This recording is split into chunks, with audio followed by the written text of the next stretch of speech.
So welcome है एपियंस and आज हम पढ़ने वाले हैं कुछ एग्जांपल्स जो कि है हमारे सिंपल हार्मोनिक मोशन के। और यहाँ पे देखो सिंपल हार्मोनिक मोशन है वो एक क्लासिकल मैकेनिक्स का बहुत ही ज़्यादा इम्पोर्टेंट टॉपिक है और उसमें से कई बेसिक एग्जांपल्स है वो पूछे जाते हैं। उसका टाइम पीरियड ऑफ ऑसिलेशन पूछा जाता है या तो उसकी एंगुलर फ्रीक्वेंसी पूछी जाती है।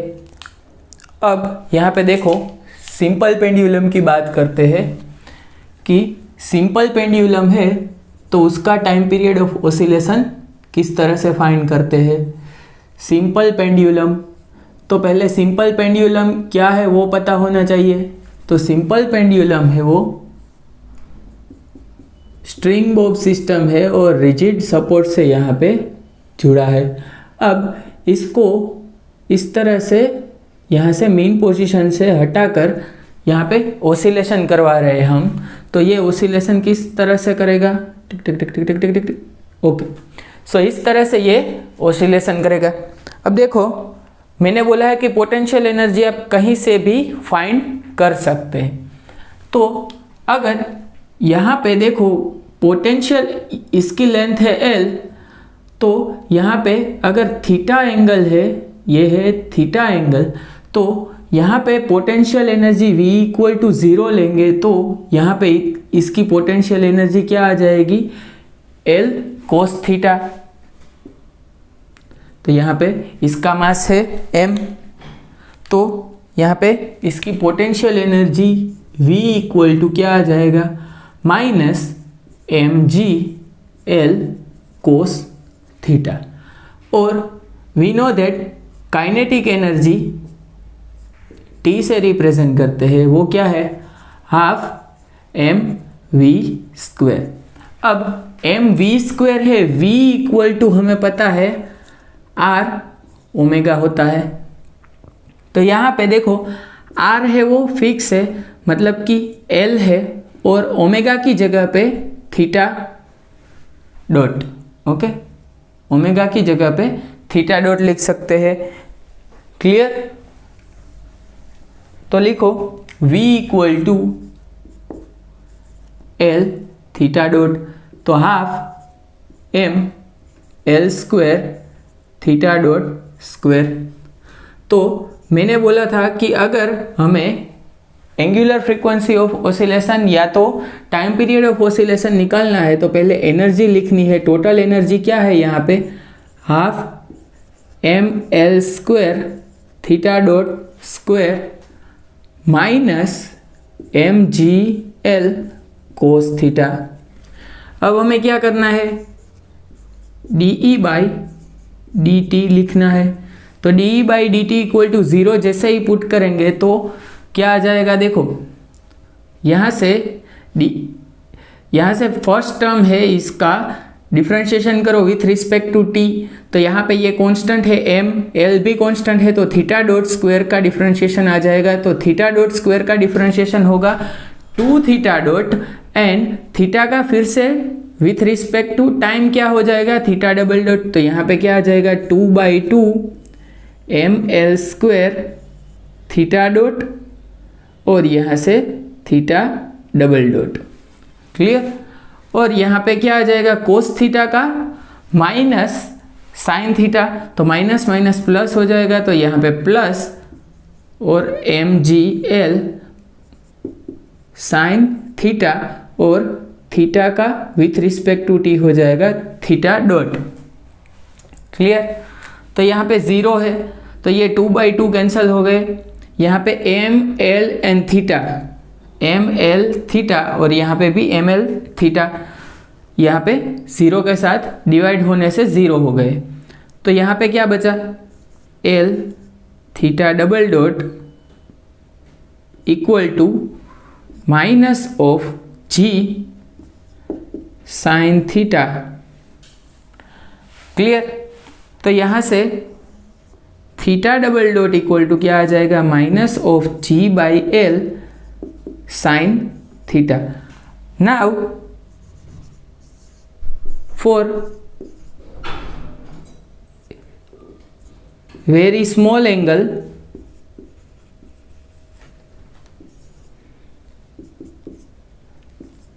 Sign theta is tends to theta. Theta है वो बहुत ही जब कम होता है तो साइन थीटा की वैल्यू इक्वल टू अप्रोक्सीमेशन हम थीटा लगा सकते हैं। तो साइन थीटा की जगह पे हम क्या पुट करेंगे, थीटा। तो theta double dot equal to minus of ji by L theta आ जाएगा। तो यहाँ से देखो इसका फॉर्मेट कुछ इस तरह का नहीं लग रहा है कि a equal to minus omega square X, इसी टाइप का फॉर्मेट है। क्लियर? तो यहाँ पे x डबल डॉट है तो a इक्वल टू क्या होता है, यहाँ पे भी x डबल डॉट।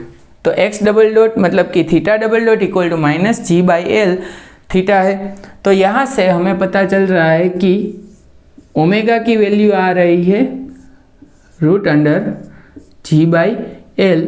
तो यहाँ से time period of oscillation t equal to 2 pi root under l by g आ जाएगा।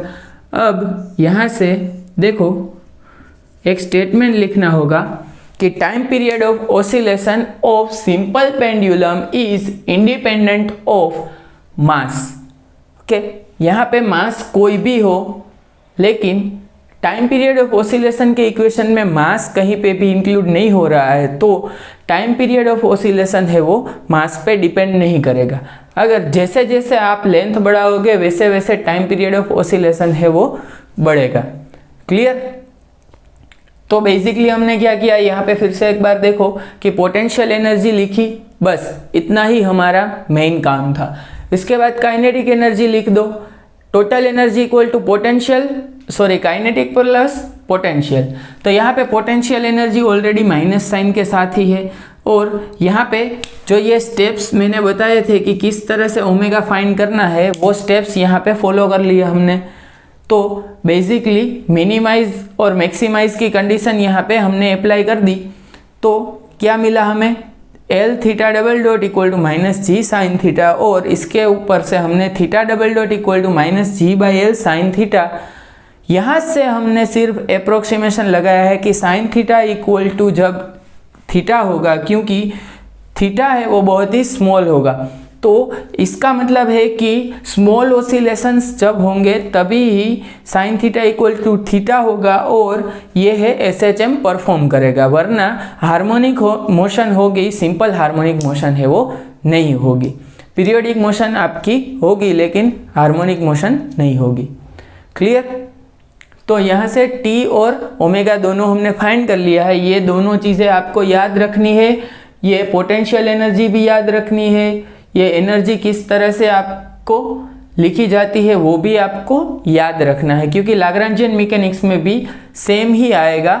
लेकिन लाग्रांजियन मैकेनिक्स में क्या आएगा, kinetic energy minus potential energy equal to Lagrangian बोला जाता है। क्लियर? तो यहाँ से नेक्स्ट पॉइंट हम चलते हैं स्प्रिंग मास सिस्टम पे।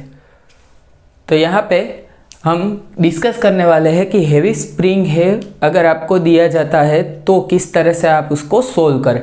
देखो हेवी स्प्रिंग जब आपको वर्ड में मतलब क्वेश्चन में हेवी स्प्रिंग वर्ड आता है तो हमें क्या करना है कि स्प्रिंग का मास भी कंसिडर करना होता है, लेकिन हेवी स्प्रिंग का केस है वो हम यहाँ पे डिराइव नहीं करने वाले हैं। हेवी स्प्रिंग का केस है वो हम बाद में बता देंगे कि किस तरह से उसका इक्वेशन फॉर्म होता है। अब देखो पहले normal spring mass system consider करते हैं। स्प्रिंग मास सिस्टम, तो स्प्रिंग मास सिस्टम में क्या करना है कि यहाँ पे कोई स्प्रिंग है, उसके ऊपर यहाँ पे मास लगा दिया गया है कि मास, सो मास है m और स्प्रिंग है उसका फोर्स कांस्टेंट है k। तो यहाँ पे देखो simple total energy equal to क्या होगी, kinetic energy plus potential energy. तो यहाँ पे एनर्जी इक्वल टू क्या आ जाएगा, हाफ m v स्क्वायर की जगह पे x डॉट स्क्वायर और potential energy half k x square. Clear? अब यहाँ से D E by D T equal to 0 करना है तो इक्वल टू क्या आ जाएगा, देखो यहाँ से 2/2 m x dot x double dot plus k x और यहाँ पे x डॉट आ जाएगा। क्लियर? क्योंकि ये 2 कैंसिल हो गए हैं, यहाँ पे भी ये 2 कैंसिल हो गए हैं, तो यहाँ पे इसको हटा रहा हूँ। तो यहाँ से देखो क्या आ जाएगा, x डॉट है वो 0 के साथ डिवाइड हो जाते हैं, तो यहाँ से क्या आ जाएगा, देखो x double dot equal to minus k by m और x। तो ये है सिंपल स्प्रिंग मास सिस्टम, और यहाँ पे ओमेगा क्या आएगा, root under k by m। तो यहाँ से t equal to 2 pi root under m by k आ जाएगा। Clear?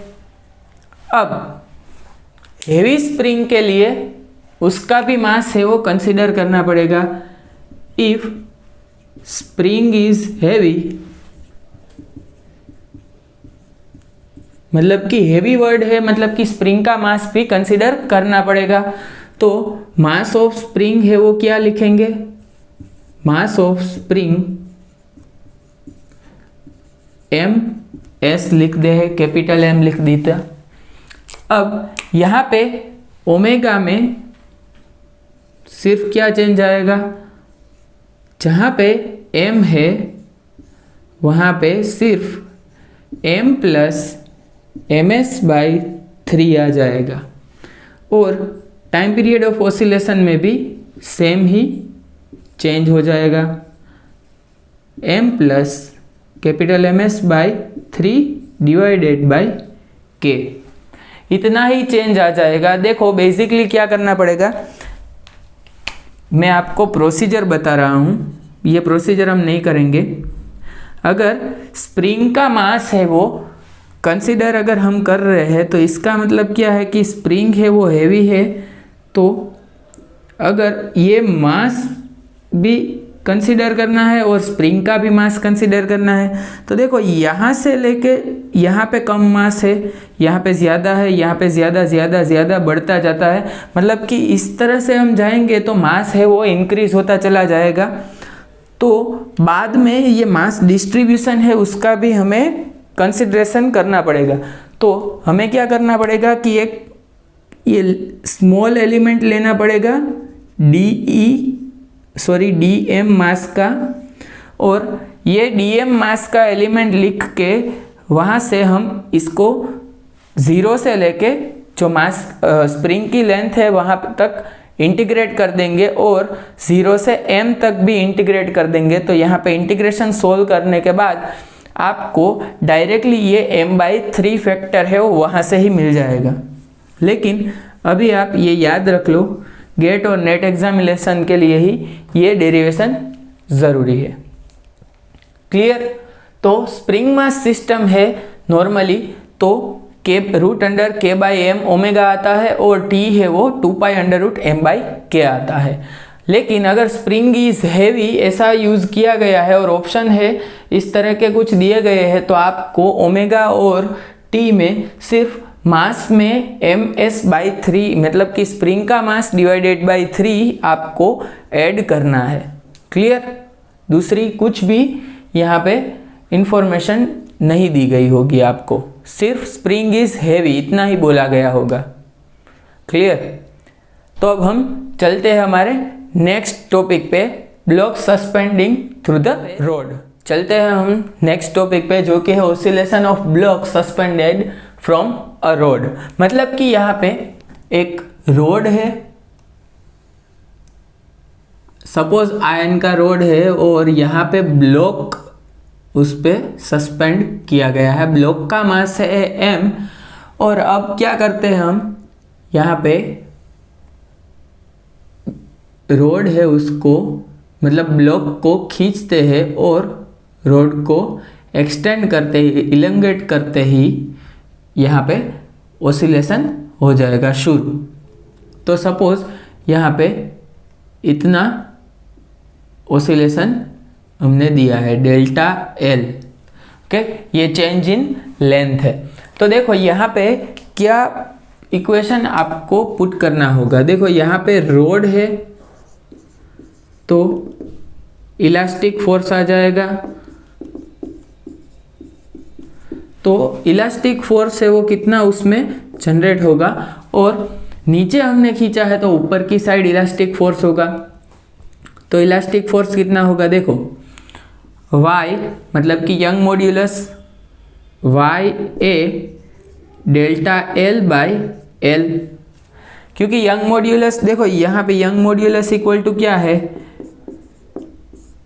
Stress by strain. Clear, तो इतना फोर्स है वो यहाँ पे जनरेट होगा। क्लियर, तो यहाँ पे F equal to Y A delta L by L, मतलब कि हमने स्मॉल ऑसिलेशन दिया है x के फॉर्म में, तो डेल्टा एल इक्वल टू हमने x equal to small oscillation यहाँ पे दे दिया। तो अब हम क्या करेंगे कि ये फोर्स है तो यहाँ पे क्या होगा एम ए, और यहाँ पे नीचे की डायरेक्शन में देखो यहाँ पे ये है इलास्टिक फोर्स, और नेट फोर्स है वो क्या होगा, नेट फोर्स है वो आपका M G minus Y A delta L by L. अब डेल्टा एल की जगह पे क्या लिखेंगे हम, एक्स। क्लियर, और यहाँ से देखो यहाँ पे m है वो कैपिटल आएगा m, और यहाँ से भी m into x double dot आ जाएगा, तो m g minus Y a x divided by l। तो यहाँ से m डिवाइड कर दो सभी जगह पे, तो x double dot equal to आ जाएगा g minus Y a by m l, और यहाँ पे x। तो अब हमें पहले क्या करना है कि x के फॉर्म में इस इक्वेशन को लिखना है, तो हम क्या लिखेंगे, देखो यहाँ से x double dot equal to, यहाँ से देखो y a by m l common निकाल लो, y a by m l जैसे ही आप कॉमन लेंगे, y a by m l, तो यहाँ पे देखो क्या आ जाएगा, यहाँ पे तो g है, तो G M L by Y A minus X. Clear, इस तरह से आ जाएगा आपका इक्वेशन। देखो यहाँ पे x डबल डॉट है, मतलब कि x डबल डॉट और माइनस एक्स के फॉर्म में इक्वेशन आ गया। तो देखो यहाँ से हम इसको इस तरह से लिख सकते हैं, minus Y a by m l, और यहाँ से x minus M G l by Y a. तो यहाँ पे देखो मैंने बोला था कि x माइनस एक्स ज़ीरो होगा, तो यहाँ पे देखो सभी चीज़ें हैं, कांस्टेंट है एम जी एल और वाई ए, तो x ज़ीरो के फॉर्म में यहाँ पे इक्वेशन आ गया। तो इसको क्या लिख सकते हैं हम, ओमेगा स्क्वायर। तो ओमेगा इक्वल टू आ जाएगा root under y a by m L.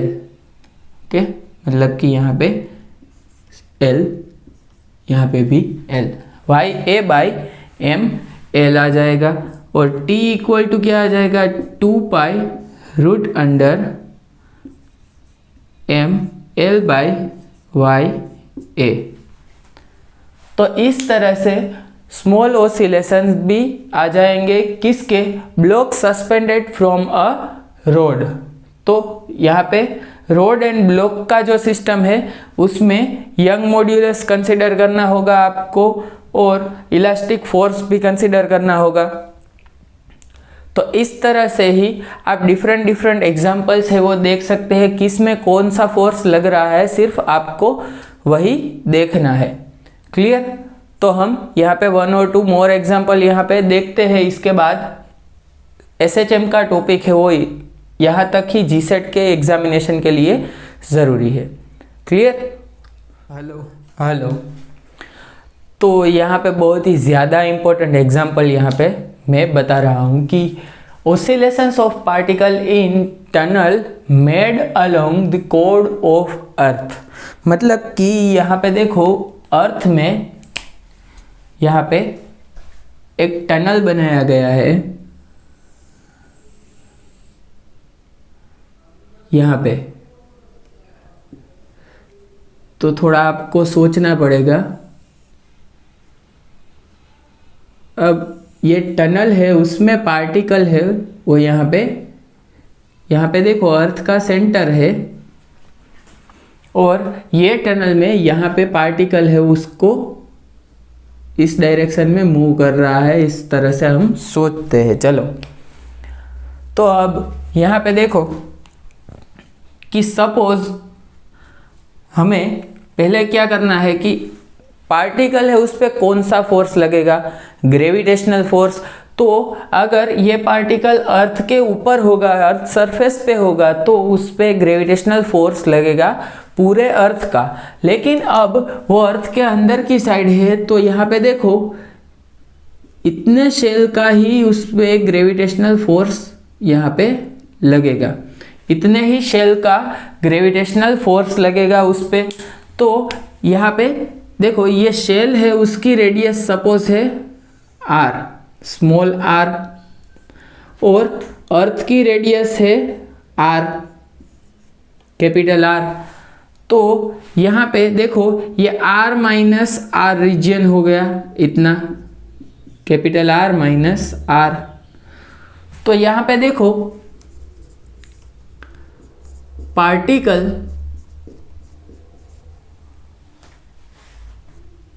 experience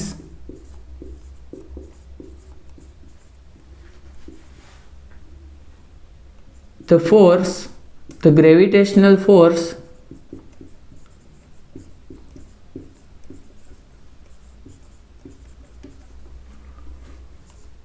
only due to the core, not whole earth। तो यहाँ पे ये कोर है, उसका हमें देखो अर्थ है, उसमें डेंसिटी है same, earth having uniform density,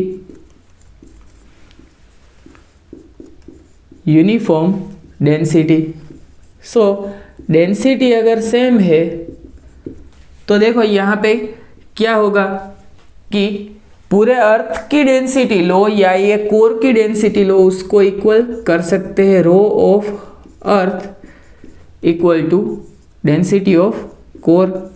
तो मास ऑफ अर्थ टोटल, मतलब कि यहाँ पे टोटल मास आ गया, और 4/3 पाई कैपिटल R क्यूब। यहाँ पे कोर का मास होगा, मास ऑफ कोर डिवाइडेड बाय क्या आ जाएगा 4/3 और पाई स्मॉल r क्यूब, क्योंकि ये स्मॉल r वाला एरिया यहाँ पे हम ले रहे हैं। तो पार्टिकल है वो किस डायरेक्शन में आएगा, देखो यहाँ पे पार्टिकल हम छोड़ रहे हैं, तो पार्टिकल इस डायरेक्शन में आ जाएगा यहाँ तक, फिर से यहाँ पे चला जाएगा, फिर से इधर, फिर से इधर, इस तरह से ऑसिलेशन करेगा। तो यहाँ पे मास ऑफ कोर कितना आ जाएगा, mass of core equal to mass of earth into R cube divided by capital R cube. Clear? ये हमारा कोर का मास आ गया। अब हमें क्या करना है, देखो यहाँ पे इसके ऊपर जो फोर्स लग रहा है, तो यहाँ पे x डिस्प्लेसमेंट किया है हमने, x इतना डिस्प्लेस किया है, और ये है वो स्मॉल r है। अब देखो स्मॉल r है वो तो वेरी हो रहा है, देखो ये स्मॉल r ही है शेल का रेडियस। क्लियर? तो अब हम क्या करेंगे, ग्रेविटेशनल फोर्स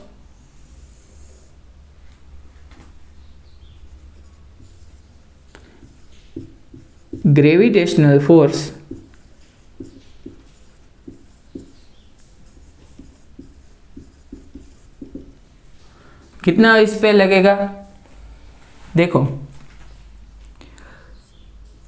F, और यहाँ पे सपोज इसका एंगल है थीटा, तो F कोस थीटा जितना फोर्स है वो यहाँ पे लगेगा।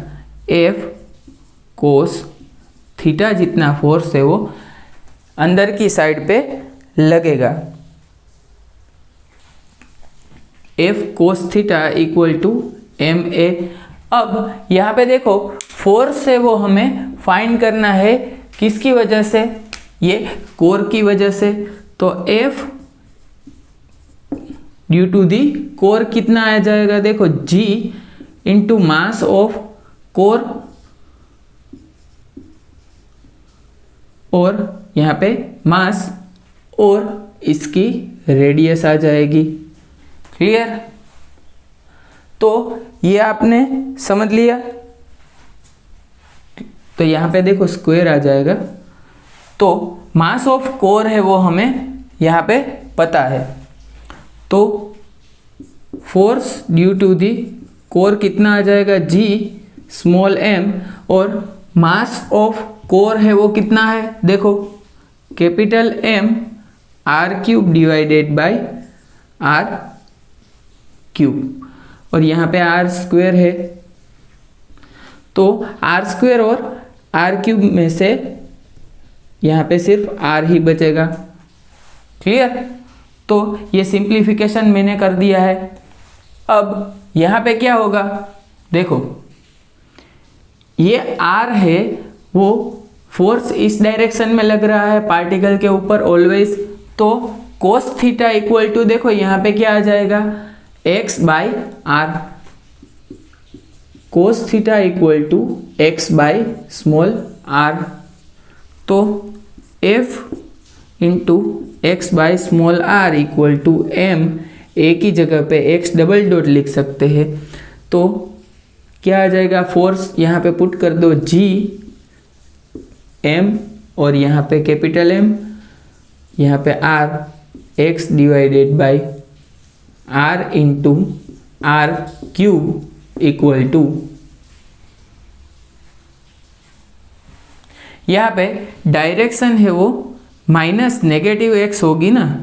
यहाँ पे देखो ये पॉजिटिव x डायरेक्शन है, तो इस तरह से पार्टिकल जा रहा है, फोर्स इस तरह से लग रहा है। तो इसका मतलब देखो फोर्स है वो इस डायरेक्शन में लग रहा है, तो हमने फोर्स का कंपोनेंट ले लिया है, वो किस डायरेक्शन में लग रहा है, माइनस x डायरेक्शन में।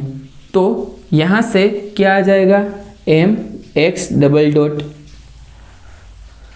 तो ये r कैंसिल हो गया, ये m भी कैंसिल हो गया।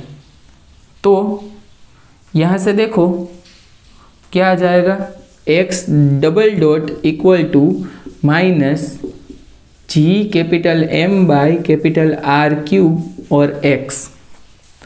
तो यहाँ से ओमेगा कितना आ सकता है, root under G capital M by capital R³, और यहाँ से ही टाइम पीरियड ऑफ ऑसिलेशन आ सकता है 2 pi root under R³ by Gm।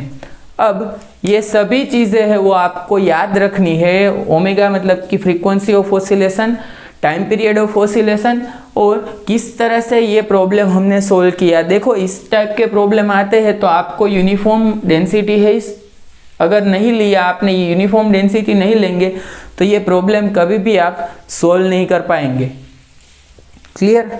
अब यहाँ से आगे चलते हैं और देखते हैं कि अगर ये कोड है वो डायामीटर के अलग होगा और अर्थ सरफेस से हमने पार्टिकल को छोड़ा है, तो वहाँ पे हमें क्या मिलेगा।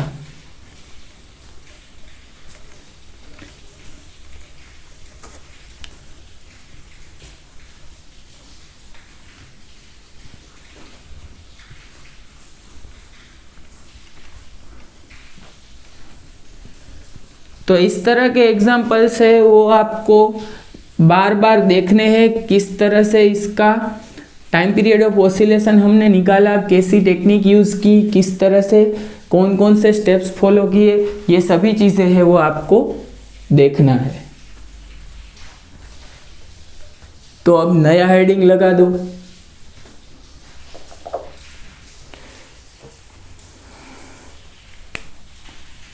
और यहाँ पे अर्थ में अब सेंटर में ही यहाँ पे टनल बना दी है और यहाँ से पार्टिकल को छोड़ा है। क्लियर? तो यहाँ पे क्वेश्चन है वो देखते हैं कि if figure show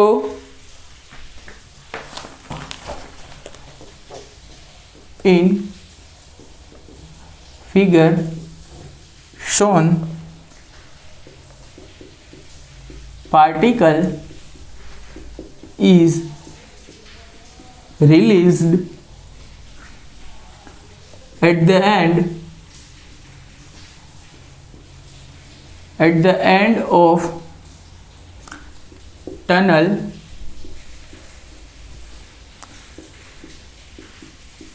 what is speed at center of tunnel। तो हमें स्पीड है वो फाइंड करनी है। क्लियर? तो देखो स्पीड फाइंड करनी है तो v इक्वल टू क्या होगा, omega root under a square minus x square. Clear? और यहाँ पे हमें पता है कि x है वो 0 है, तो v इक्वल टू क्या आ जाएगा, ओमेगा इंटू ए, क्योंकि x है वो 0 है। अब देखो यहाँ पे ओमेगा अगर आपको याद है तो क्या आ जा, यहाँ पे root under GM by R cube आया था। अब ए एम्पलीट्यूड कितना है, आर जितना एम्पलीट्यूड है, तो यहाँ से क्या आ जाएगा, root under GM by R, ये हमारी स्पीड आ गई। तो ये कॉम्पिटिटिव एग्ज़ाम का ही प्रॉब्लम था और इसी टाइप से पूछा गया था कि कोई पेट एग्जामिनेशन का DU का या कोई भी पेट एग्जामिनेशन का ये क्वेश्चन है, क्योंकि यहाँ पे मैंने मेंशन नहीं किया है किस एग्जामिनेशन का क्वेश्चन है। तो v equal to root under GM by R आपका आंसर आ जाएगा, जो कि है speed at the centre of the tunnel. Clear? तो अब यहाँ से एक और चीज़ यहाँ पे मैं बता रहा हूँ कि इसी स्पीड से अगर यहाँ से उसको रिलीज़ किया, देखो यहाँ पे v इक्वल टू 0 स्पीड से रिलीज़ किया जाता है, लेकिन अगर v इक्वल टू कुछ v0 स्पीड इनिशियली दी गई है तो आप ये इक्वेशन नहीं लगा सकते हैं, उसमें आपको इनिशियल स्पीड भी कंसीडर करनी होगी। तो देखो आज के लिए इतना ही रखते हैं और मिलते हैं हमारे नेक्स्ट वीडियो में, और नेक्स्ट वीडियो से हम मोस्ट प्रोबेबली लाग्रांजियन मैकेनिक्स और हैमिल्टोनियन मैकेनिक्स स्टार्ट करेंगे और उसमें बहुत सारा राइटअप होगा और बहुत सारे एग्जांपल्स भी होंगे। और उसमें बेसिकली हम क्या करेंगे कि एग्जामिनेशन अप्रोच से ही हम देखेंगे।